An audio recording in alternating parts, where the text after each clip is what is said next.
Thanks for joining us online today. If you've been impacted by this ministry and have a story to share of how God is working in your life, we would love to hear it. Send an email to amen@anchorpoint.tv. Also, you can help bring messages just like this one to others who need to hear the hope and love of Jesus by investing today at anchorpoint.tv/give. Now, we hope you enjoy today's message. If you got a worship guide when you came in, I want you to grab that. Follow along, man. You picked a great weekend to be here as we kick off a brand new sermon series. If I hadn't got to meet you, my name is Todd. Get the opportunity to serve as the lead pastor. And before we dive in tonight, one thing by way of introduction is in your message notes, there's always a little insert that tells you what's happening at the church. And I want to remind everybody, October 23rd is Anchor Point Family Night at our brand new location. If you are new with us, we have a brand new future facility down on County Road 12.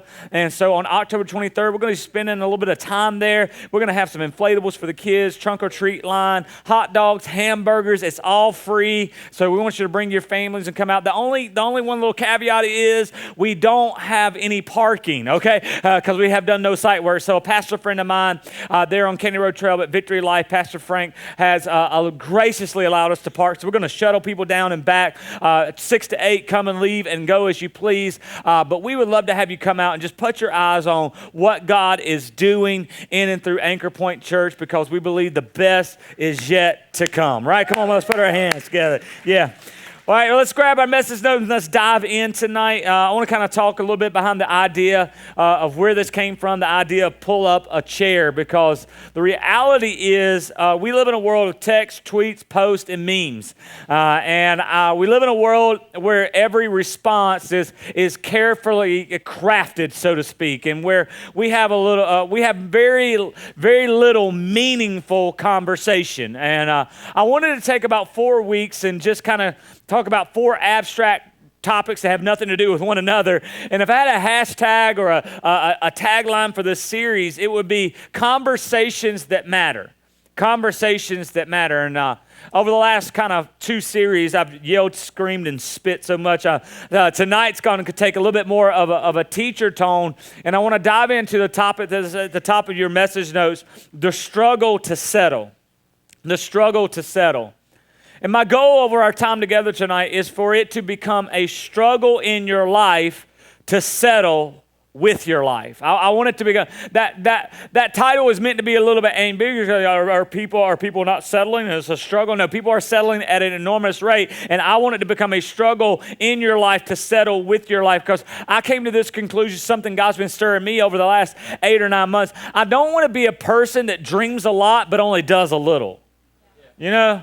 I was reading a book this summer from Erwin McManus, The Last Arrow, and in it was a line that has stuck with me and to a great degree impacted me over the last several months. The author said this in The Last Arrow: I would rather try for too much rather than settle for too little. And man, that's the way I want to live my life, on the front end of trying to accomplish great things for the kingdom of God, because I've come to the realization that life is not a spectator sport, that you only get one life to make a difference. One life. I know you think you got a lot of time, and that's what life will tell you, but you only get one of them. And you ask anyone that's lived a little bit of life, anybody with a little bit of gray hair, they will tell you whether you get 70, 80, or 90 years, it goes quick. You get one life, but that one life God gave you can make an eternal difference, an eternal significance when you give it to Him. But we settle. When it gets tough, we settle. When we get overwhelmed, we settle. When it gets hard, we settle. When we face opposition, we settle. And we have become, many of us, accustomed to settling. And I have figured out what you become accustomed to, you crave. Whether it's good or bad in your life, what you become accustomed to, you crave. That's why change is so hard. Because what you're accustomed to, you desire. Let me kind of set it up like this. About 8 weeks ago, my wife was going to go on a diet, and she said, I'm committing for 6 weeks to go on a diet. Will you commit with me so I don't have to make multiple meals for the family and do all that? I'm like, well, maybe. What kind of diet we're going on? And she said, we're going on keto. Anybody heard of this? You know, keto? Yeah. And then this was her sell pitch to me. She said, you can eat all the bacon you want. Sign me up. Ha, hallelujah. Bacon in the morning, bacon in the evening. Anyway, I was like, so day one of the fast, I go to Licking Good Donuts and I get the maple bacon donut. Come on, somebody. I mean, it's on the diet. Bacon donut. I mean, it's there. And she's like, where you at? I'm like, well, I'm getting a maple bacon donut for breakfast. She said, you can't have sugar. I'm like, oh, you didn't tell me I got to give up on.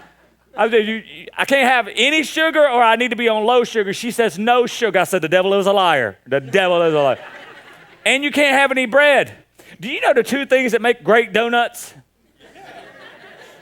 Bread and... I'm telling you, this is the worst diet in history. Well, you can have all the fats you want. No, I can't have a maple bacon donut. I can't. I was like, I'm going to have to come off sugar pretty quick. I said, and we done 21 days with God several times, right? And so I've learned my lesson about quitting caffeine and sugar cold turkey. Anybody try? Yeah. Because I'm telling you right now, it will make you, anyway. Some studies say crack cocaine is not as addictive as sugar. I'm like, hook a brother up. Anyway, sugar people, sugar. It's not like, don't do that on Sunday night. Like, what is he doing? And so I devised a plan that I did not tell my wife to wean myself off of sugar. So when she was cooking cauliflower potatoes and all this other stuff, and she was getting ready for bed, I had a huge family-sized bag of peanut M&Ms in the kitchen. And I would sneak into the kitchen. I'm a grown man. What is wrong with me? I would sneak into the kitchen and eat a handful of them because I didn't want to just crash out and be. And she's like, what are you doing? I'm like, feeding the dog. I don't know, I'm feeding the dog, And I was craving this stuff. And it's like, and not because it's good for me. No, it's all processed and I get all that. And she told me all that and made me fear like I was going to eat a piece of sugar and die. And, it's because I had become accustomed to it. And I began to settle. And let me tell you something. The areas you settle in will become the areas you struggle in. The areas you settle in, if you settle in faith, I'm telling you, it's going to become the area you struggle in. So let me ask you a question. Have you settled? Have you settled? And if you're jotting down notes, I want you to jot down a key thought for the night because I want to implore you to don't settle, sell out. Don't settle, sell out. Don't settle for a life of mediocrity when you can sell out for a life of meaning.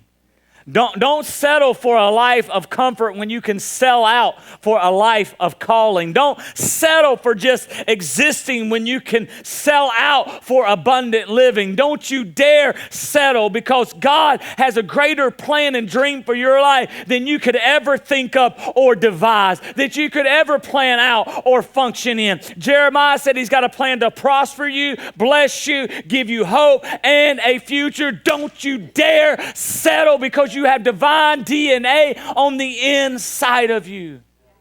Problem is, everyone's going to be tempted to settle. You're going to be tempted to settle if you're a student in your education.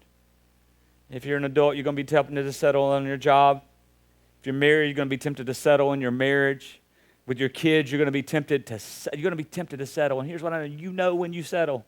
You know. I don't know when you settle, but you know. You know that feeling. You know that feeling in the pit of your stomach. Like especially if you live in Foley and you were going to go to Target, but you settle for Walmart.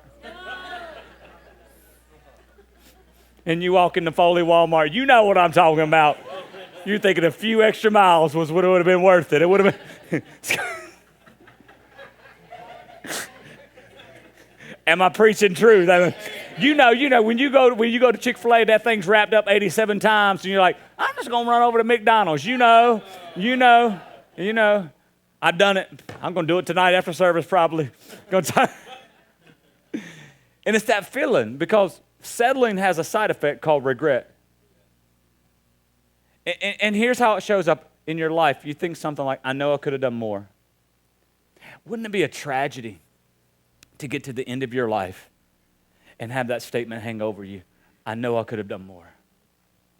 And man, I'm just resigned to live my life where I get to the end and I've used everything he's given me to use. I would rather burn out than rust out. Come on, somebody. And I would rather limp across the finish line, get to heaven, say, God, I gave it everything I had rather than hold all of my resources and play it safe. because you can't even live the life you want to achieve by playing it safe and settling. It requires selling out. So in Matthew 13, these two little stories that have been really just speaking to me this year, where Jesus tells two parables about two different men who refused to settle and completely sold out. Now, when we come to Jesus' teaching on parables, you got to understand parables are fictional stories with points. About 30 to 35% of Jesus' public teaching ministry was in parables. So I'm going to read the two parables, and then I want to kind of unpack some application points for them. Here's what it says in verse number 44 of Matthew chapter 13. The kingdom of heaven is like a treasure hidden in a field. Now, you got to understand, burying valuables was very normal in the first century. In any place that was like frequent warfare, like Israel or the Middle East, then they would bury them because they did not have access to banks, they didn't have access to security and safes, so they would put their treasures in a ground. So here's what it says. The kingdom of heaven is like a treasure hidden in the field. When the man found it, he hid it again. And I love this phrase. It says, then in his joy. Because God is not after your begrudging submission. He is after your joyful obedience. In his joy, he went and sold all he had, and he bought that field. He didn't buy a counterfeit field. He didn't buy a cheaper field. He didn't buy a field that was more convenient. He bought that field. Second parable, verse 45. Again, the kingdom of heaven is like a merchant looking for fine pearls. When he found one of great value, he went away and sold everything he had, and he bought it. These two men did not have to be sold because they sold out. I'm not here tonight to sell you on why you need to follow Jesus. I am here to invite you to sell out because there is nothing worth more in your life than following Jesus. Now, parables have three interpretations that you can apply to them. One is theological. The second is a historical, and the third is a practical. Tonight, I want to lean to the practical side and just give you some practical application you can take home and maybe apply in your life, in your family, or in your business. Here's the first one if you're jotting down those. I want you to learn to search beneath the surface. To search beneath the surface. That often life will lull us into living on a superficial level. We have superficial relationships. We have superficial faith sometimes. In fact, I believe superficiality is an epidemic in our culture. We live on a constant superficial level, only seeing what we want to see and not really diving into to beneath the surface. And in fact, you got to understand, there are 168 hours in your week, and you have as much time as the most accomplished person in this room. The person that you think is accomplishing more than you has the exact same amount of time with you. The question is, what will you do with what you have been given? Because you have 168 times to make an eternal, significant impact. Listen to me. Significance is never found in the superficial. It's always beneath the surface. Because I know people who on the surface, on the superficial level, they look good on the outside. But if you get to know them, how do you know people like this? They jacked up beneath the surface, right? We can make judgments about people based on what we see. Let me kind of set it up like this. A few years ago, Graham was a baby and Carter was about 3 or 4, and we had done a staycation, me and my wife, and we went down to Gulf Shores Plantation. We were hanging out by the pool, and the kids were there, and everything was good, and Graham was still in the baby, and she's like, hey, I need to go to the restroom. I'm going to go to the condo, and I'll be back. Can you handle both kids? Now, I don't know if I had been alone with both kids at the same time at this point, so I was like, sure, how hard can it be? Like 10 minutes. How hard can this be? 10 minutes. So, I mean, as soon as Avery gets out of sight, Graham loses his dang mind. Anybody got a baby like that? Anybody? You know, he loses his dang mind. He goes, rah, rah, rah, rah, rah. Man, I'm trying to get everything in him. I'm like the bottle, the passy. You know, I don't think he was eating yet, but Carter had those puffs. Y'all know what puffs are? I'm throwing puffs in his mouth. I don't even know he needs. I'm just doing everything I can. And I am just totally focused on Graham. And while I'm doing this, Carter, I hear in the pool around me an audible gasp. Like, I swing around to my beloved son, the fruit of my loins. And he is peeing in the pool. Like, yeah, with a stream. And everybody is like, whose kid is this? I'm like, whose kid is that? Didn't do that. I wanted to do that. Now, on the surface, it would seem like this kid had no home training, but trust me, he had home training. On the surface, it would seem like there was a dad who was uninvolved, but that was not the case. Because what I didn't tell you, before he got caught peeing in the pool, he came over to me while Graham was crying and crying and crying. He's like, Daddy, I got to go to the bathroom. And I said, just pee in the pool. Oh, don't you judge me. Don't you dare act like you ain't never peed in a pool. Never had your kid. Jesus says something about judging people, you end up in hell, something like that. Thou shalt not judge or you go to hell. I mean, something like that. It's in the Greek somewhere. It's in there. I didn't think he would pee standing up. Thought the bro got to get beneath the surface. People judging. Hey, on the surface, this dude we read about, he seems a little shady. I ain't gonna lie. He seems a little shady. Did you throw it back up there? Throw it back up there. Watch what happens. Because on the surface, he looks a lot. The kingdom of heaven is like a treasure hidden in the field. When the man found it, he hid it again, and then in his joy, I bet he was joyful. Sold all he had and bought that field. Now, how many of you really, you think about that, like, that's a little shady. How many, like, that's a little bit, man. He could have told somebody. But you got to get beneath the surface. In fact, here, you got to understand, if it's not beneath the surface, it's not treasure. If it's not buried, it's not treasure. Because the reality is this man had impeccable character, because in Jewish law, it was like the law in your home growing up. If you had a brother or a sister, you may have said it like this: finders, keepers, losers. That was Jewish law. True story. The finder had, because they could not often track down the owner, that the finder had no responsibility to report a find. He could have took the treasure and went home. He didn't have to buy the field. This guy had very high standards and impeccable character. And character is who you really are, not who you pretend to be. And I've learned that character is displayed publicly, but it is developed beneath the surface. See, it is what is beneath the surface that's worth something in life. I found out that gold is beneath the surface. And many of us are wanting gold in our relationships or in our faith or in our marriage, but we're working on a superficial level. If you want to find the gold in your marriage, get a shovel and dig. You're going to have to get some dirt under your nails. You're going to have to dig a little bit. You're going to have to get a little sweaty, because what you're looking for is found beneath the surface. What you desire in your faith is found beneath the surface. There is so much undiscovered potential beneath the surface of your life. It is time to get a shovel and dig. In fact, I found out God likes people who are willing to dig. God uses people who are willing to work. When he found the disciples, they were fishing. When he found Moses, he was ranching. When he found Gideon, he was threshing wheat in a wine press. God uses people who are not afraid to work. And this man was at work.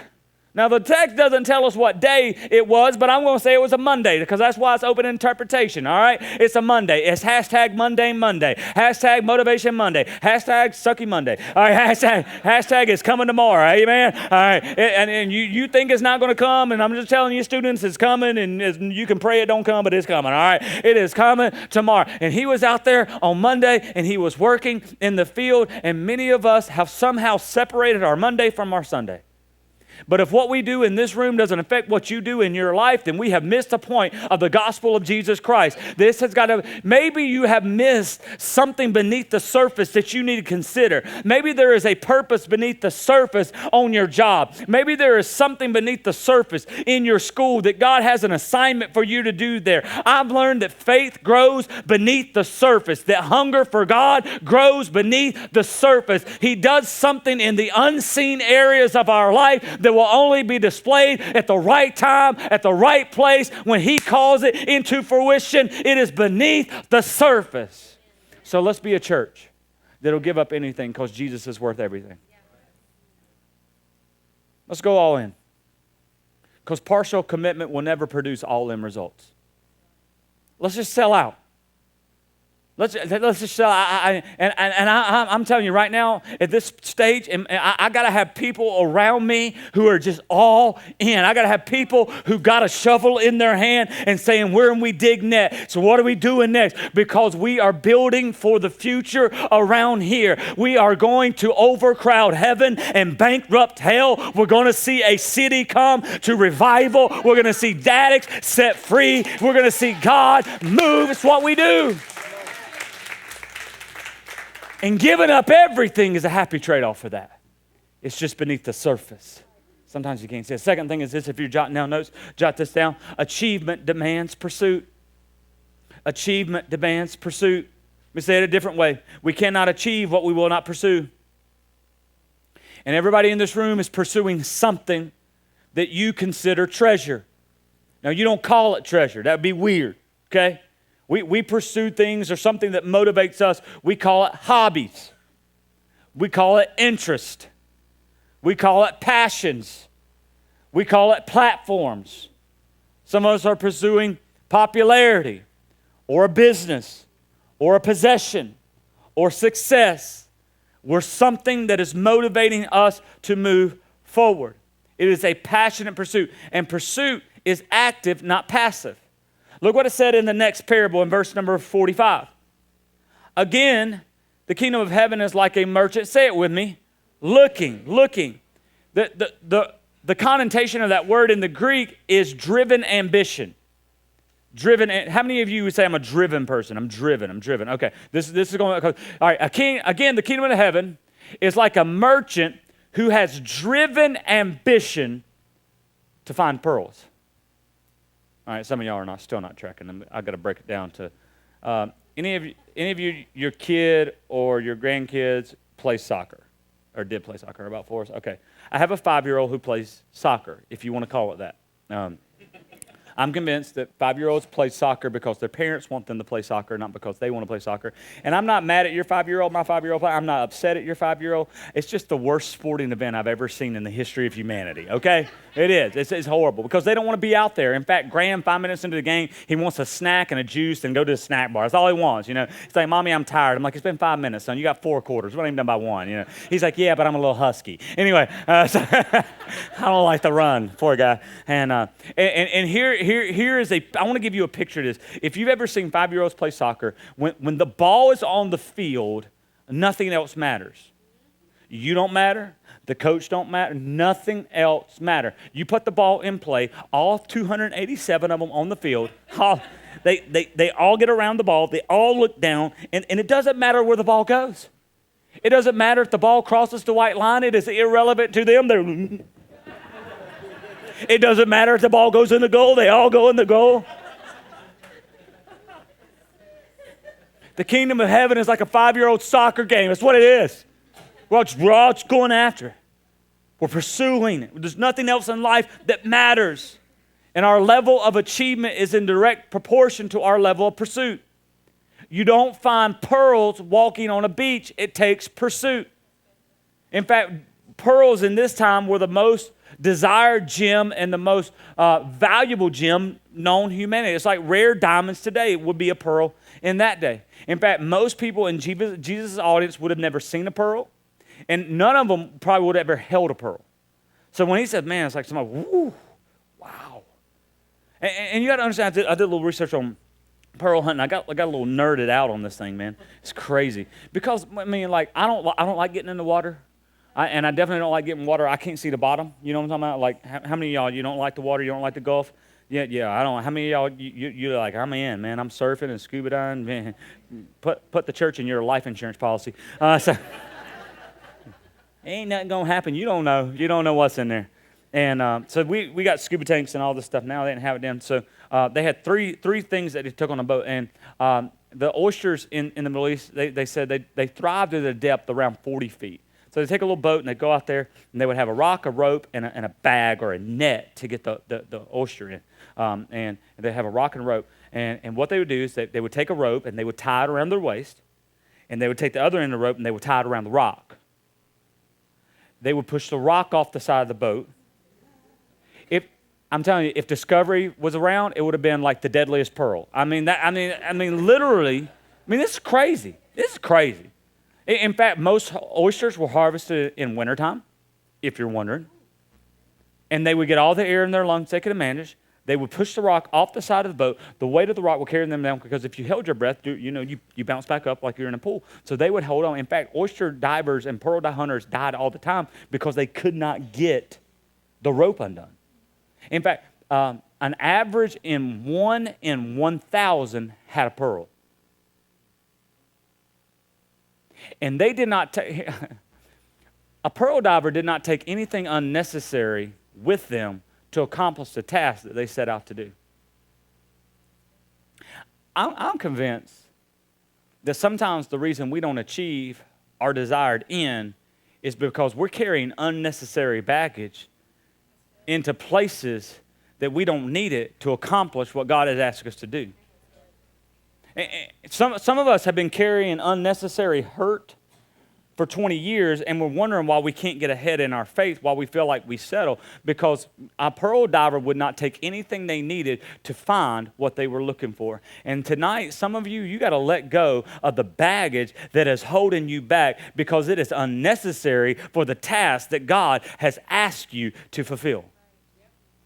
They would go down and they would hunt around and they would look for oysters and they would risk everything. They would hold their breath to the last possible minute. I believe that's a picture of God holding his breath and searching for the last one. But I also think it's a practical application for us to give everything we have for the kingdom of God, that complacent people don't find pearls.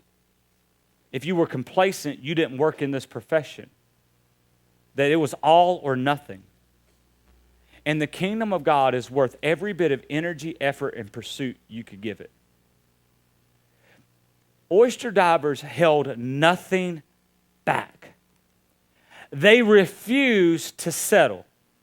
Why? Because their pursuit of the pearl pressed them forward. And there's got to be something in you that where you say, I'm tired of settling in my faith. And I'm pressing forward.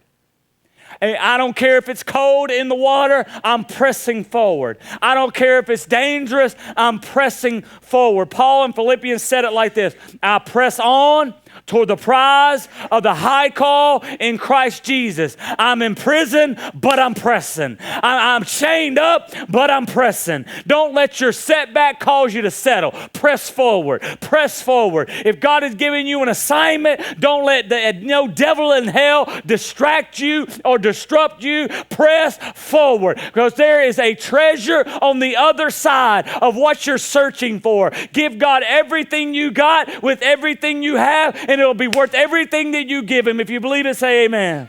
Press forward. Press forward. Many times I think we misplace our pursuit because we press for things that won't satisfy long term. We press and pursue things that don't matter or that won't matter.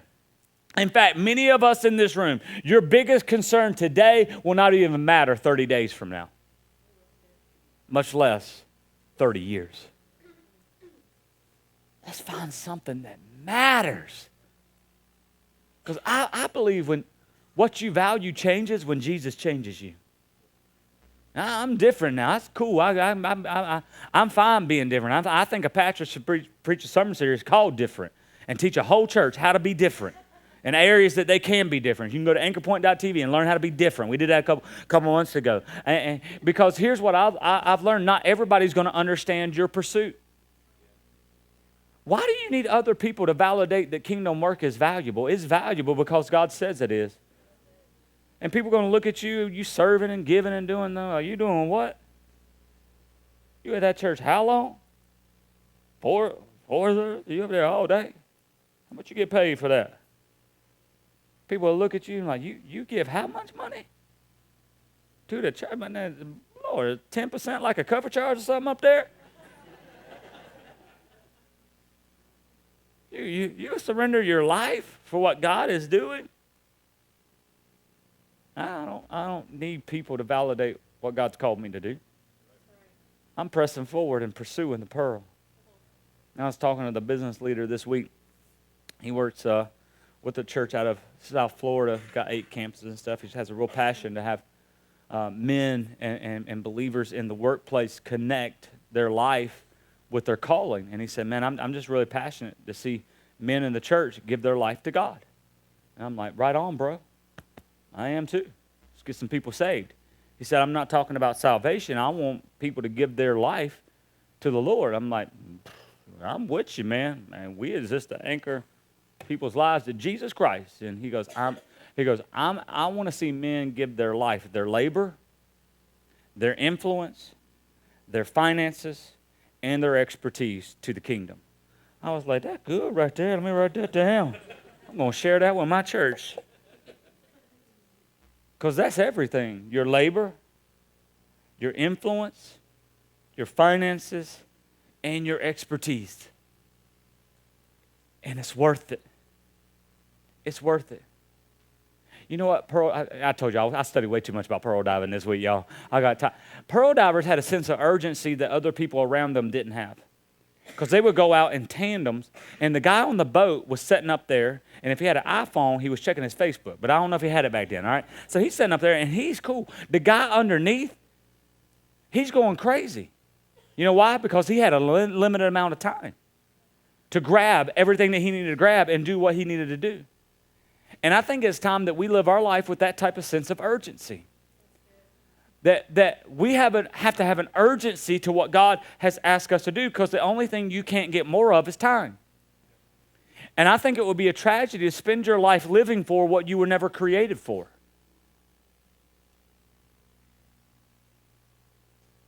So we want to say, God, here I am. I'm ready with my assignment. The third thing is this, jot down notes, is I want you to find something worth sacrificing for. Find something worth sacrificing for. To attain things of great value, you must sacrifice things of lesser value. And sacrifice is when I give up something I love for something I love even more. So when I say find something worth sacrificing for, it's got to be something more than hunting.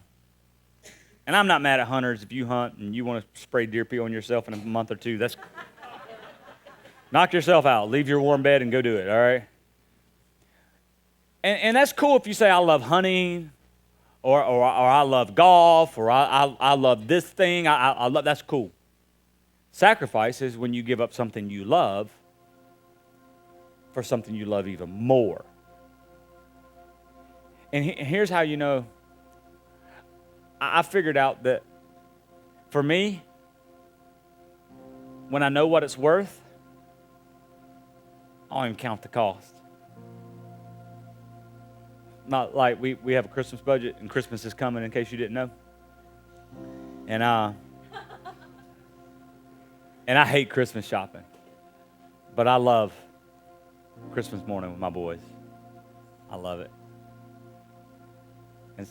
And we may have to sacrifice this and that to buy something for them. That's cool. But when I see their face, I don't know. Because the price of anything is determined by what you're willing to give to get it. So it gets to the end of the story, and here's what he says. When they found the pearl of great value, he went away and sold, say it with me. Come on, let's say it together. You know, come on, like we want to be here. Let's finish strong. Went away and sold everything. They were more determined to have what they found than to keep what they had. Have you settled? Have you settled with what you have?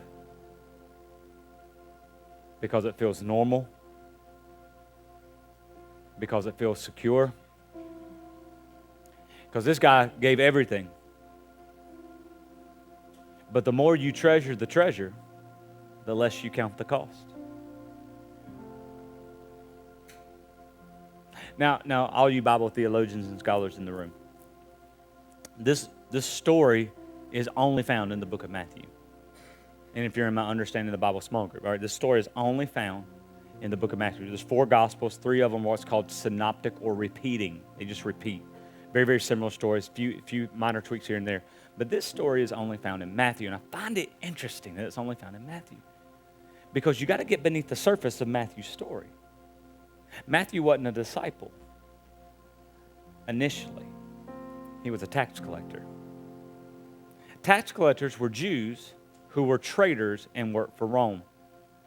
So Matthew is a man who was a traitor to his own country and sold his purpose for profit. Jesus walks up to his tax booth one day and says, "Hey, come follow me." So now Matthew gets up from the tax collector's booth to follow Jesus. He's already alienated himself from the Jewish culture that he was in. Now he alienates himself from the Romans. Now he walks away from his job. He walks away from his friends. He walks away from his influence. He walks away from his finances, his expertise. He walks away from his life. Because what he found was way more valuable than what he had. See, Matthew knew what it was like to give God everything. And I think Matthew would say today, if I could ask Matthew, I think he would say something like this. There's nothing worth holding on to that keeps you from following Jesus. What would it look like in your life to fully pursue him and fully follow him? I don't know, but I want to find out. I want to find out what it would look like for a church. So I've got one more slide, and we didn't have time to put this in your worship guide, so we're going to post it on Facebook, or you can snap a photo of it. But next week, we're going to pray a prayer for every day for 7 days. And it's a 20-second prayer. But I'll tell you this, it's a dangerous prayer. And here's what we're going to pray. We're going to pray, God, here I am. And I offer all of me. When did it become okay to compartmentalize God in your life? God, here I am. I offer all of me to be used to build your kingdom. My time, my energy, my money, and my relationships are yours. I completely surrender my desires to accomplish your will. Lead me and use me to make an eternal impact today. And we want to use the next 7 days to posture and position our life to sell out for everything he has for us.